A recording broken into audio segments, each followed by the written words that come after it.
Hey y'all, welcome to the channel that brings you multidimensional content, which means that the readings are from a broad and expanded point of view, and that they're not for a specific time but should resonate with you whenever you come across them. So today, I just want to find out, how do people interpret your energetic aura or your energetic field? Like, basically, the energy that exudes from you when it reaches another person's energetic field. How is it interpreted, right? So, this reading should be able to. Maybe some of you are confused with why certain people act a certain way, like in your life. And I'm just going to shed some light on that based on what we find out about how they're actually interpreting your energy, with which then influences how they react around you. Okay? Let's get into it.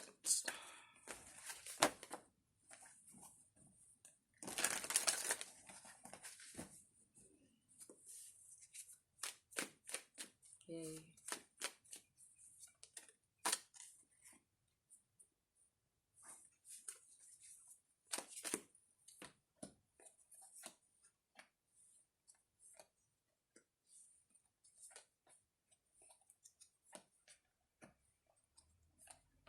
Damn.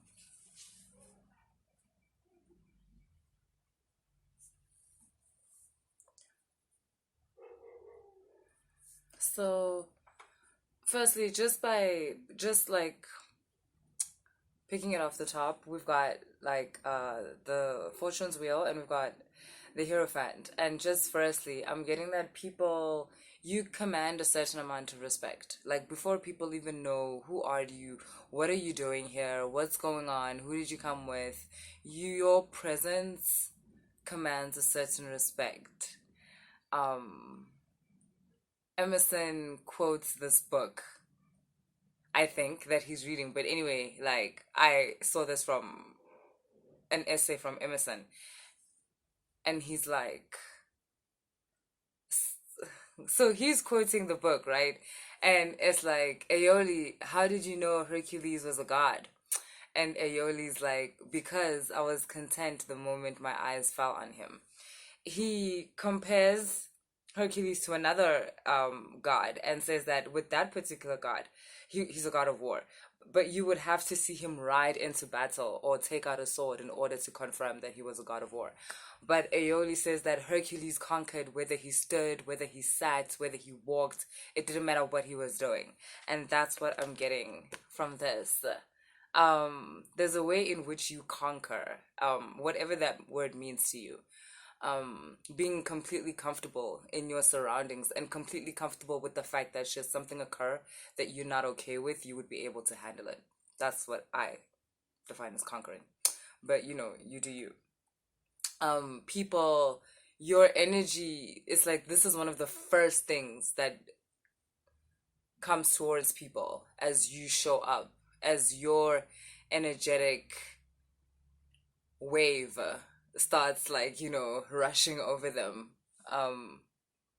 You have a very kind of sovereign conquering type of energy, right? Yes, when you walk into the room, something changes. When you walk into someone's life, something changes. A conversation with you changes a person. It changes the way they think. It changes how they see themselves, because being around you makes people believe in more. Sure. Wow. Okay. So, how do people interpret your energy, which will give us the understanding of their reaction towards us?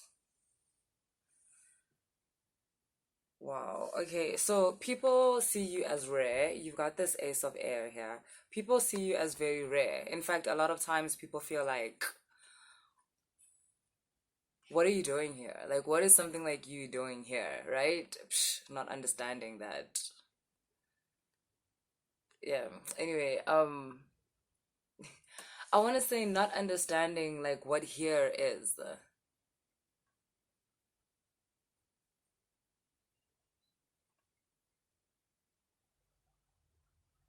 how everybody has their own separate world type of thing, and yet we all interact together. So yeah, anyway.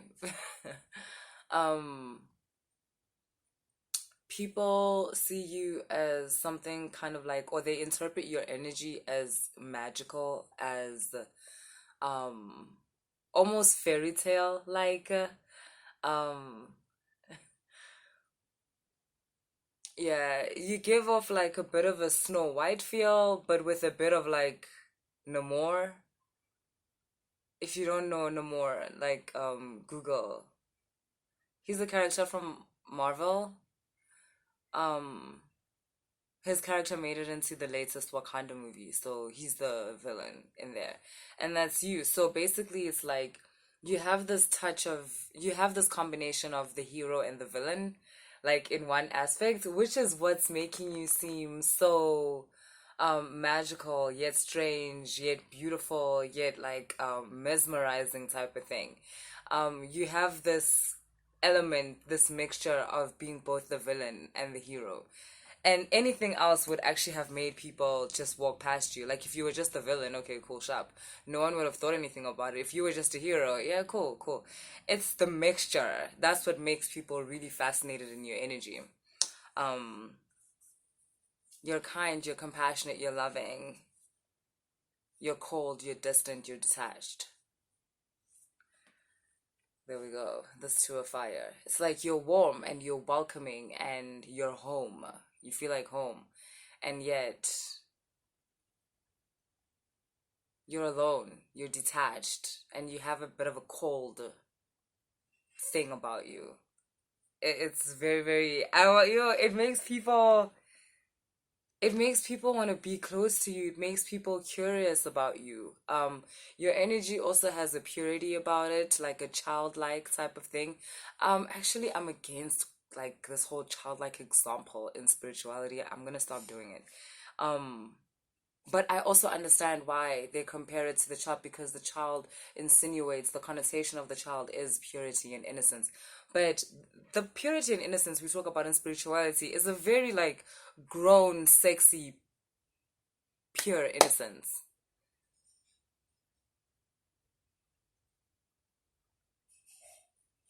I kind of thought of an yes. Do you know what it's like? Who's that character? Now I can't remember. It's the is that also Marvel? Is Batman Marvel? Um There's the boy, the one that got into the car accident in the Marvel things. He got into an accident of some sort, might have been a car, and his dad is a scientist, and so he kind of built him back up again. But like, obviously now he's more robot than human. And there's the part where they're waking up, like they're trying to wake up Superman from the dead. Guys, these movies are lit. And Superman wants to attack them, right? Because he's kind of disoriented, like when he first comes from the dead, when he comes back to life. And the thing with this guy is that the way in which the machine part of him, the way in which it collaborates with what's humanly left of him is so strange. It's so instinctive that as soon as it feels like it's about to be attacked, he attacks you. Because he defends himself. Like his armor can instinctively feel that this isn't right. So it instinctively either removes him from the situation or attacks before it's attacked. And people are curious about how is it that your energy flows the way it does. And it's because it's instinctive. You've meshed together this version of you that is pure instinct and the version of you that is human. So emotions and like, rational thoughts and whatever. And yeah, you mesh these things together in like a way in which is alchemic. And so, yeah, it brings about this version of you. People wish they were like you. People feel your energetic signature and they're like, shit, because there's also a freedom about you. You're very wild and free, and yet stable, and only allowing change on your own, like on your own accord. You don't allow for another person or another circumstance to change what you are.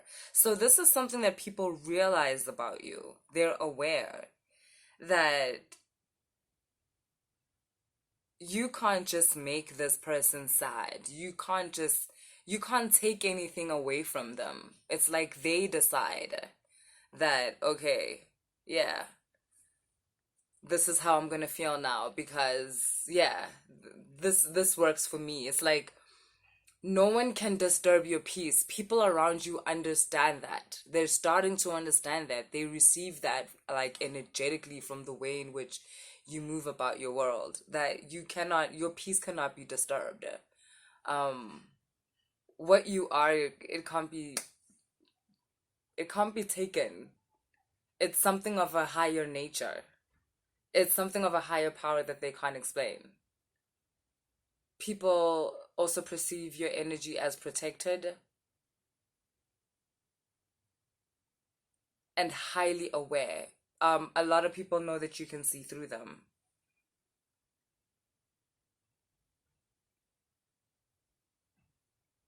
Right. So you might find that there's some people who you get ghosted a lot. That might happen to you. It might happen that you get ghosted a lot. And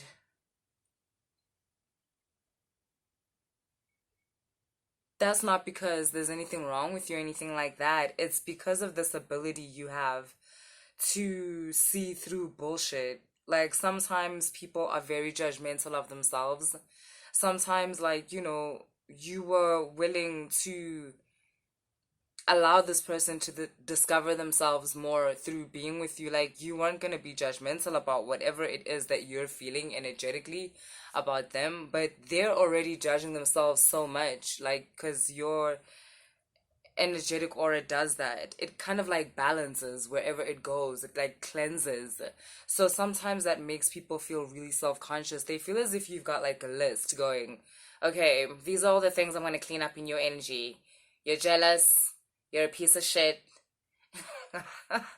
You're lazy. Like, so they feel like you've got these files on them, right? Not understanding that it's a completely this is a very detached process. The way in which you are is like it's flow. It's flow. It's God flow. It's like your heart beating. You don't have to be like heartbeat. You don't have to be like energy, cleanse, energy, transmute. No, it happens automatically. But yeah, that's what I have for you. I hope that resonated later, guys.